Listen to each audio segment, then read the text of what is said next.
leadership has nothing to do with position. Are you aware that 99% of prayers in Africa is as a result of what is this? Bad leadership.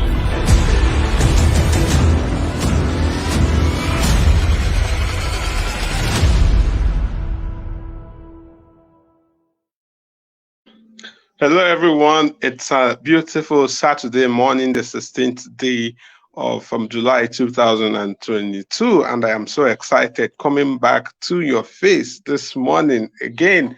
This is the Winning Live broadcast, and I'm so glad that you are joining us every Saturday morning at 8 a.m. And sometimes we shift it back a bit to 7 a.m., just like we just did now. All right, we come to share value, we come to share principles, we come to share strategies that will help you become a better person and, have your life transformed. It's a beautiful thing. All right. So this month, the month of July, and next month, the month of August, our focus is on leadership development. And last week, I am so excited. I had Mr. Valentine Okafor, and we talked about positioning for excellence in leadership. I would want to encourage you to, go and watch that video, go and, rewatch it and learn more, take note, and then take actions. You got that? Take note and take actions. All right. One of the things that Mr. Valentine said, and we deliberated on, is you're part of the salt, component of you, which the Bible says you are the salt of the nation and you are the light of the world. And then you're going to be able to shine that light so that people are going to see, and then they give glory to your Father who is in heaven. And that is because you're a leader and you are specially designed to be of value to the world. You're specially designed to be of solution to the world and not the problem. You cannot afford to be the problem of the world. You can just be the problem.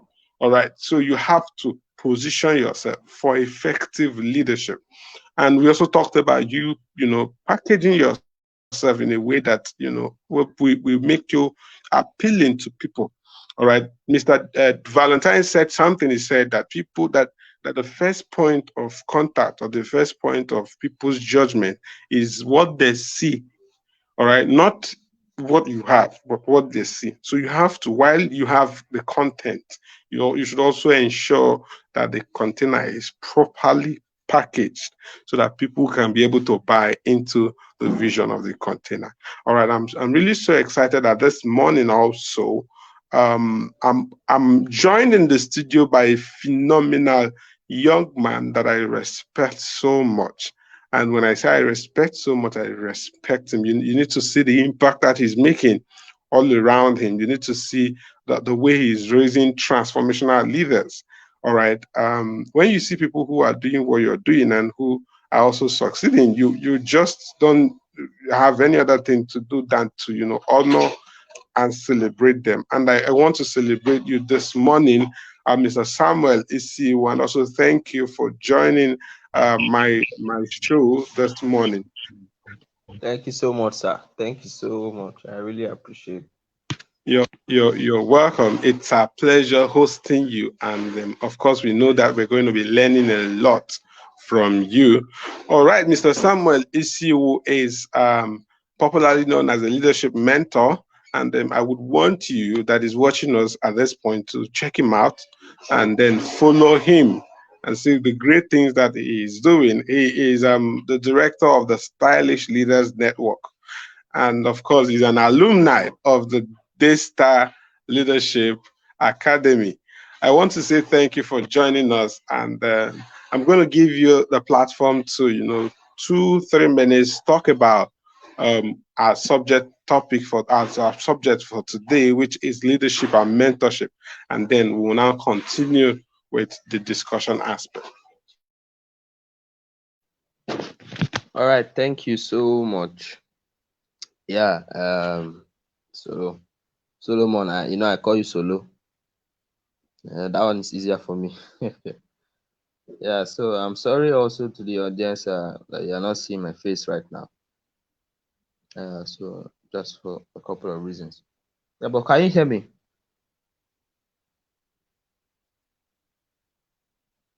Can you hear Yes, me? yes, sure. Yeah, so the topic of discourse today is one that is really important because it's a system of life that needs to be practiced effectively. Leadership is a system of life, just like John C. Maxwell said, that everything rises and falls on leadership. So even in the family, there's leadership there. In the school, there's leadership there. Every institution, in the churches, there's leadership. In organization, there's leadership. So there's leadership everywhere. And then, mentorship is also important because it's a system that helps leadership produce other leadership. Yeah, so it's more like a mentorship is more like a bridge. It's what bridges the gap between leadership and other people. So when leaders are there, they use mentorship as a system to produce other leaders from themselves. So that's why this topic is really important this morning. It's really very necessary. So I want to start by saying that the greatest weakness of leadership is mentorship. That's the greatest weakness of leadership because too many leaders do not like to mentor people. So for a couple of reasons, insecurity is an example. Insecurity. Sometimes leaders are scared. If I put out all my energy to mentor people, they're going to they're going to take over for me. They're going to be bigger than me. So people are scared. I don't want to raise this guy. This guy is going to be bigger than me. That's insecurity. A lot of leaders are insecure. Fear of rebellion is another one. So so many leaders have heard of stories where they impact into people's life and those people forget about them. It happens. So these are the things that make leaders, run away from mentorship. But then, if we continue to run away from mentorship, how are we now going to raise leaders? So the most important thing is we need to take our minds off the weaknesses and then do the job. So there's a principle I respect. So value must always return to the source of value. So just like one of our mentors, Mr. Aja Excel, said recently, that you reap what you sow and not where you sow. You reap what you sow and not where you sow. Many people are going to rebel against you as a leader. Many people are going to run away from you after impacting and giving yourself to them. It doesn't mean that those people are the people who are going to repay you for the good work you have done. All that matters is you have sown. Value must always return. It's a principle, it's a natural law of nature. So you are going to reap. So leaders must focus on the job because it's a commandment. So mentoring is a model. I'll just stop here, maybe just to allow you to ask questions or talk about it. So mentorship is a model and guide. It's to serve as a model and guide and a tutor to another to produce someone greater than yourself. So when leaders talk about mentorship, it means producing someone to be greater than you. That's what mentorship means. Producing someone to be greater than you. That's the concept of mentorship.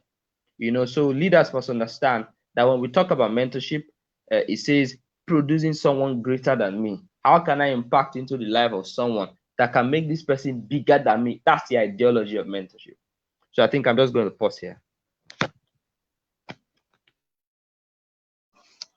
Awesome. I think we'll have to start by asking how do we deal with insecurity in leadership and where it has to do with mentorship. A lot of people. I remember that there is a leader that I worked with, and and I noticed that part of what separated us is when I started, maybe from the organization they were, and from his connection, there were some personal benefits that were coming to me, which in most cases I did not ask for, but there were some personal benefits. This person, I usually find favor in the sight of people, but it was from his connection. So he started, becoming so, and before you know it, I was thrown out of the team without knowing it. I had to start asking questions. Please, oh, what did I do? Why is it that I'm not aware of things that are happening again and all that? So how do you deal with insecurity? Because a lot of people are so threatened by the presupposed success of others who they are helping or training or leading. Okay, so for you as a leader, I'm talking from the perspective of a leader, not the person who is being led now. So for you as a leader, when insecurity is normal. It's a natural thing. Yeah. Even it's a natural thing. Most people get scared a lot. So that's why leaders must also spend time to build emotional intelligence. Yes, so it's a conscious investment that leaders must make. So insecurity is a normal thing. So for me, I would say that when leaders start to feel insecure, they need to run away from that thought, because it is going to deprive them of it's going to deprive the people who they are building of the opportunity to grow. So I used to say something, that good leaders keep people, but great leaders deploy people. So just like Jesus, for example, when he was with the disciples, he was pumping them with so much value, and he wanted them to go out to display. That's why many times he will say to them, "Oh, ye men of little faith." Oh, ye men of little faith. You cannot just, when the storm was there, he said, "You men of little faith, you cannot just have faith to put away the storm in my absence." He was training them to be able to walk in his absence. And then when his ministry was done, he said, "I'm done with you guys. I'm going to go now. And then I'm going to release you." He said, "Go into the world." So great leaders must understand that their job is to empower people to go into the world. You must allow people to receive those benefits. That's why you are a leader. Even though you don't receive any benefit, it's not our business. It's not the business of anybody who is watching or who knows that you are mentoring someone. What matters is the fact that we are seeing that someone who you are mentoring is growing. That's the most important thing that leaders must understand. So you must understand that it's just a commandment to mentor people. So when you see that people are growing, that's why leaders must also teach the people who they are building, must teach them honor. All right, it's part of the course, it's part of the training. You must teach them honor. Yeah. So that those people will also understand that I have to still honor this guy. He is my mentor, he's my father, he's teaching me and is helping me to grow. All right, so that even at the point where you are feeling insecure, when those people return to you, just like those, Jesus felt it too when those lepers didn't come back to appreciate him. To show, he talked about it. That was what made me to understand that he cared so much about feedback. He said, "Oh, you left, and only you came. Only two of you came. Only you came to show appreciation." So that act alone made Jesus to relax. Even with the work, and seeing that the other people did not come back. So leaders, while you are also building emotional intelligence, you are teaching your people honor, so that they will always come back to appreciate you. That solves the problem of insecurity to a particular extent, for leaders. I think this answers the question. Yeah, that's it. Okay, so let's talk about honor and access. In leadership, it's very critical that a lot of young people. I've had the opportunity to work with a lot of young people, and I've seen people who are given access abuse that access and dishonor you, and still want to retain the access. So what do you think about access and how to maintain access through honor? Okay. First of all, I want to say that access is not something that is given every time. The same access you have to someone is the same access over 1,000 people.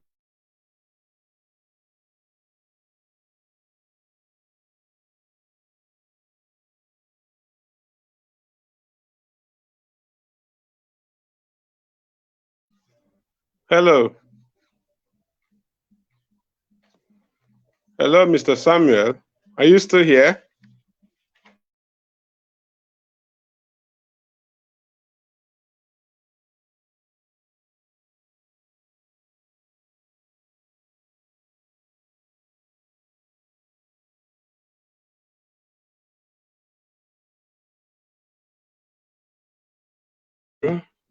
I think he's having a network issue, and till he joins us again, till he connects, he reconnects. Let's continue. Okay, he's having a network issue indeed. So let's continue. The truth is that in leadership, access, just like he said, is not what you have all the time. All right, but whenever you get access from people who are bigger than you, and of course, to get access, you must is people who are bigger than you that you ask for access. All right, people who you are bigger than would always want to access you. All right. Now, when you get access, try as much as possible not to dishonor that access. Now, dishonoring access may be, going to the back and gossiping about the person. When someone opens up his life, opens up his house for you, you get into the house and say, oh, everything that glitters is not good. Though. This person, look at where he's living. I was thinking he's going to be living in one mansion in VI, in Banana Island and all that. If you come on Facebook, you're going to see everything he's doing is, it looks so beautiful. He invited me to his house. And then I went to his house. You needed to see even the area. It was a very secluded area because you got an access. So Apostle Joshua Salmon once said that you would not criticize someone who you truly honor, and I mean it, and it's true. Now, criticism means in this context means that you will not, at the back try to, talk against the person. That's number one. Number two, you will not also go around, trying to get that person, confront, maybe public confrontation and all that. So honor is key. And you honor by really showing them that you honor them. You honor by the way you talk about them at the back. You honor by the way you talk about in rooms where they are not. You honor by the way you give to them. A lot of people, young people who want to gain access to people, think it's not necessary to give. They think, oh, what are you talking about? Giving? I cannot be giving to someone who is bigger than me. Let's say it's not in the amount of things that you give, but it's in the heart that gives. That is very critical. It's not in the amount of things that you give, because you will always have to give according to your level of having, according to the level of which you have. If you go still to just, impress people, you're just making a big mistake. I don't know if you're getting what I'm saying. If you go to steal, or even in some cases to borrow just to impress people, you're making a huge mistake, which will get back at you and deal with you. All right. So it is critical that as a person that you start honoring, and honoring can come in form of giving. I've said it could be a recharge card of 100 naira. It could be a recharge card of 500. It could be 1,000 naira recharge card. But to show that you're honoring the person doesn't need to ask you. He does not need to ask you for that. All right, so it is important. Now, I guess Mr. Samuel is having some glitches around this area where he is. So while I'm waiting for him to rejoin, it is very important that we move on. So talking about mentorship, a mentor is someone who has gone farther than where you are, or who has done what you are just aspiring to do. All right. So his result is your target. His result is your target. And I've had a lot of questions in sessions where I train people. People ask me, how do you get a mentor? Do you approach the person and say, I want you to be my mentor? What do you do?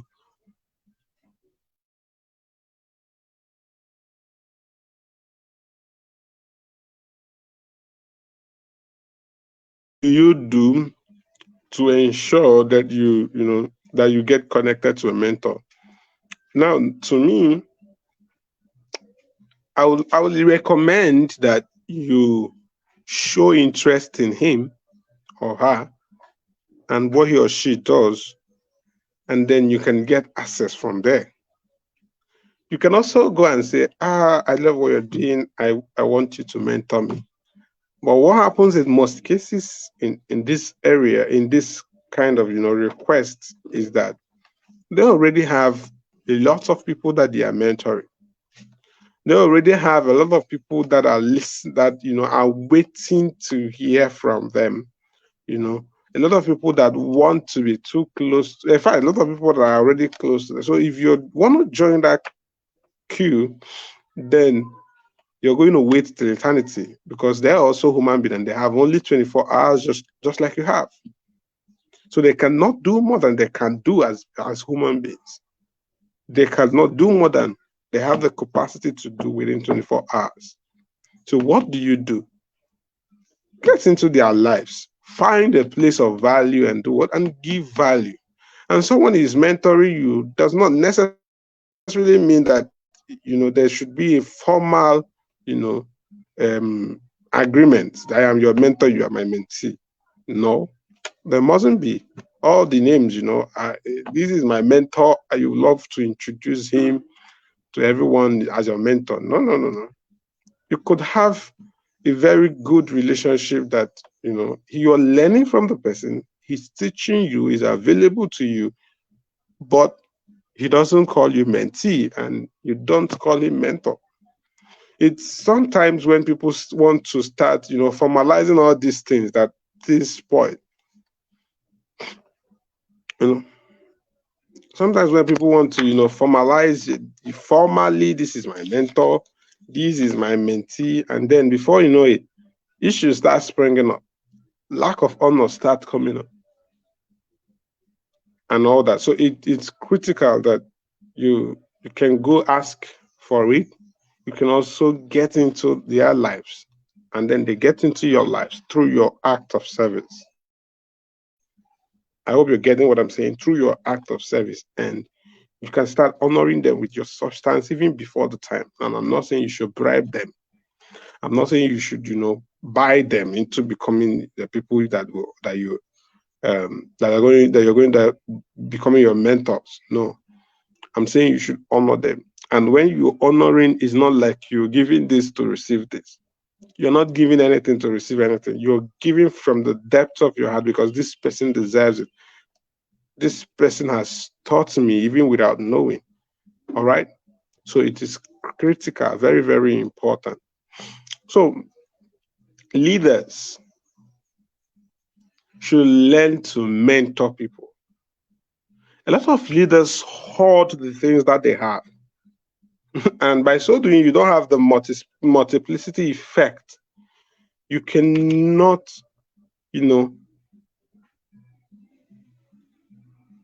grow your influence just by hoarding it.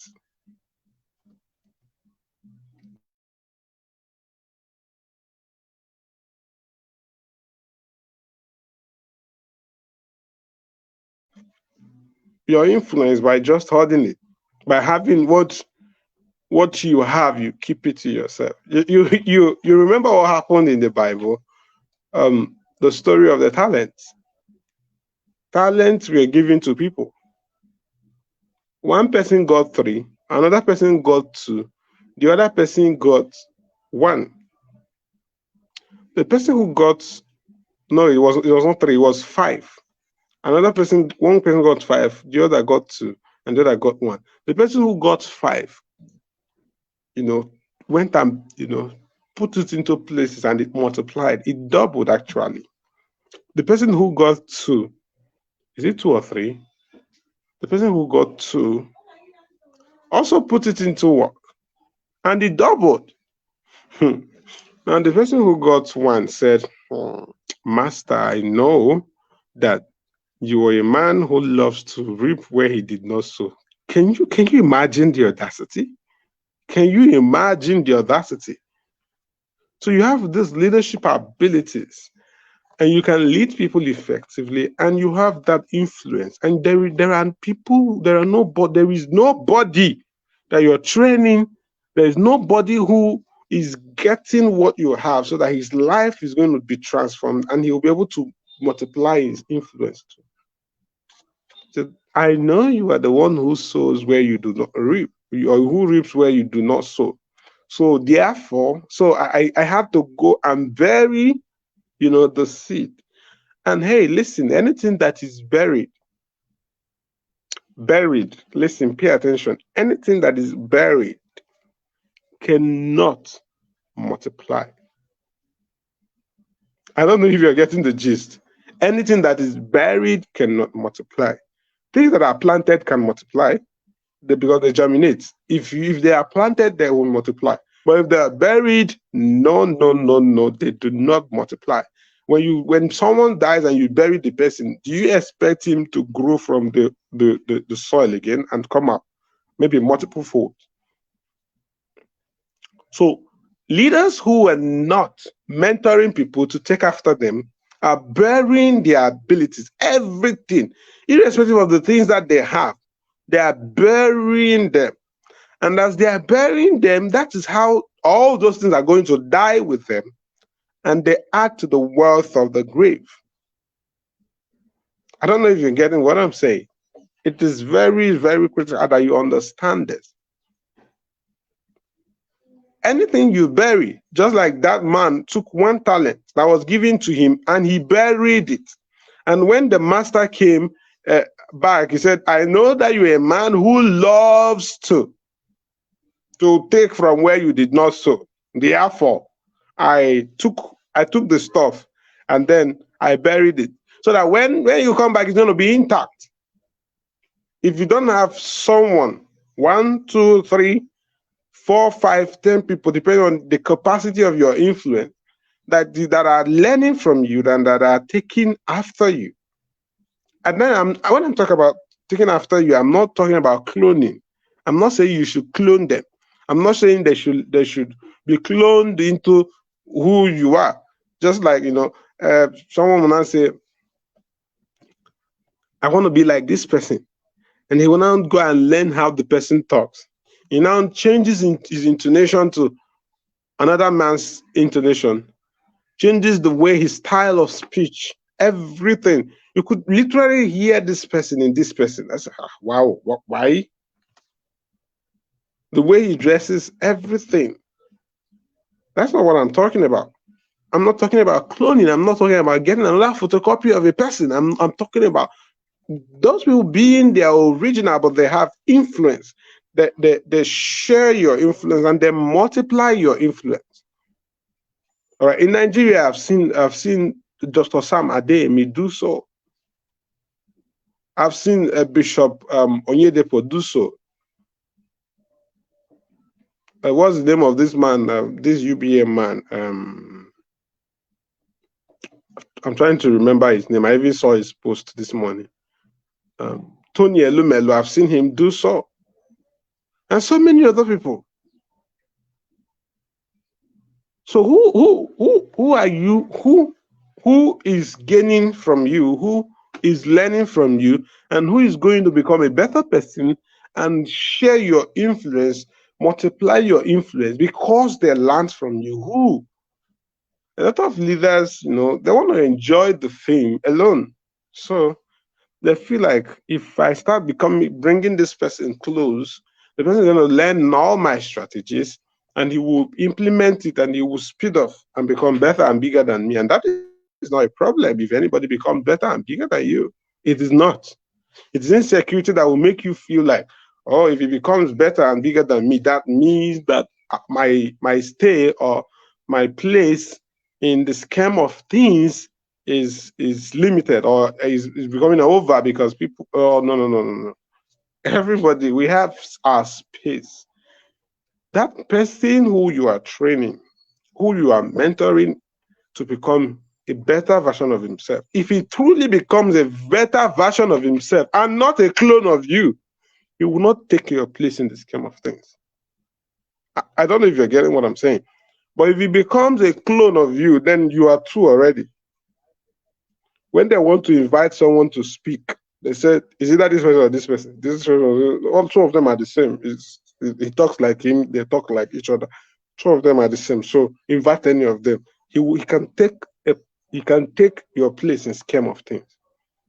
But if you train him or her to become his or her authentic self, but ensuring that the quality and the capacity is increased, then none of them will take your place.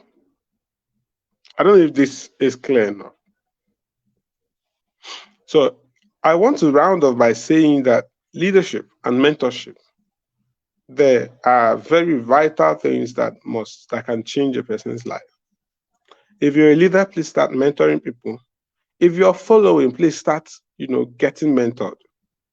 There's a difference thing about, the crowd and the core. The crowd they are the 5,000. They are the 5,000, they are the 4,000 that eat bread and fish. The core are the 12 and the 3 that are inside, they understand what is happening. So would you want to go into the 12 or the 3? Those are levels of access. Or would you still want to stay at the 5,000 level where after everything,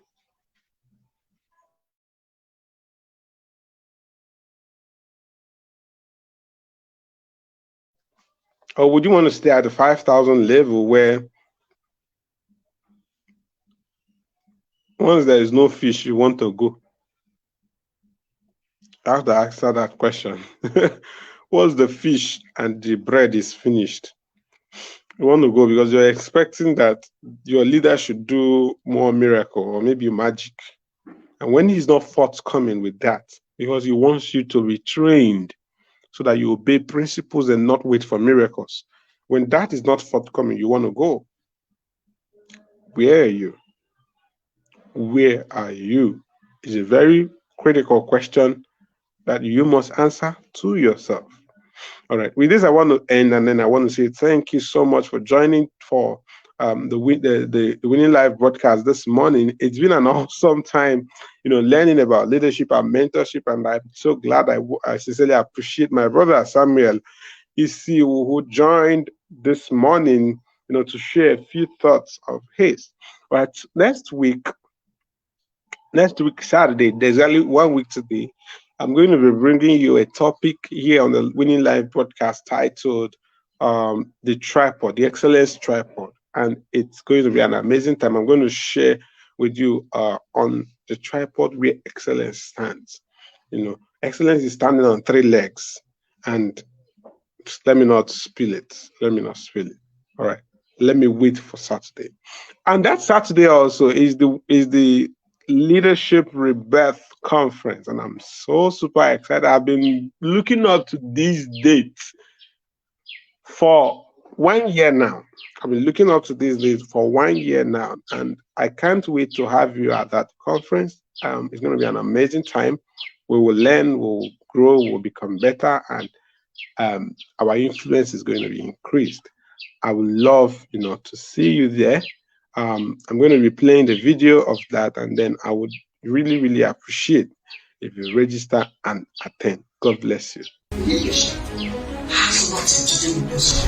Are you aware that 99% of prayers in Africa is as a result of policies?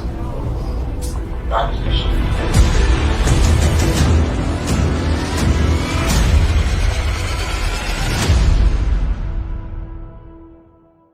Hello,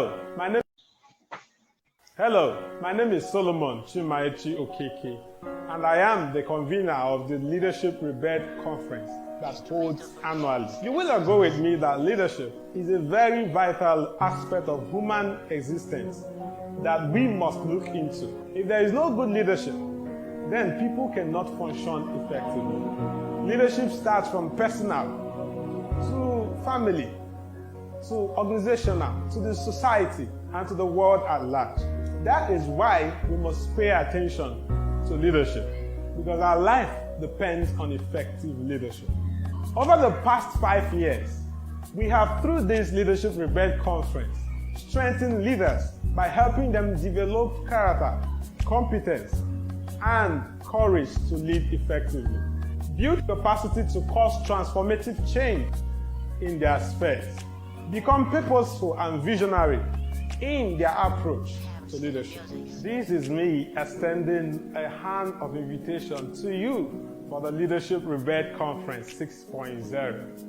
This year's conference is specially designed to help leaders, whether young or old, emerging or established, to imbibe the culture of excellence in their lives, build businesses and organizational structures that thrive on excellence, which of course is going to help them become transformative in their approach and of course cause the change that they desire in their society and in the world at large.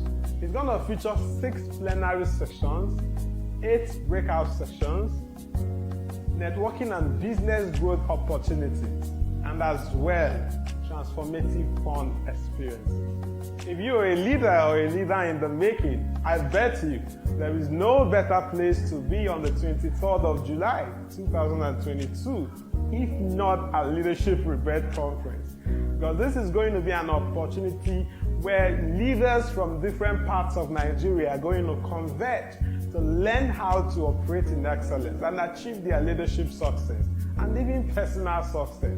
Our speakers and facilitators are top-notch, world-class, and well sought after in their field, and the environment is so enabling. I am so excited about the speakers that we are going to be having this year for the Leadership Rebirth Conference, and they include Professor Chinedu Nebo, the former Minister for Power, Federal Republic of Nigeria, Barrister Goziem Odemezue, the lead coach, Revolution Coaching and Consulting Services, Pastor Sam Ihanacho, lead pastor of Destiny Life Redemption Chapel, Enugu.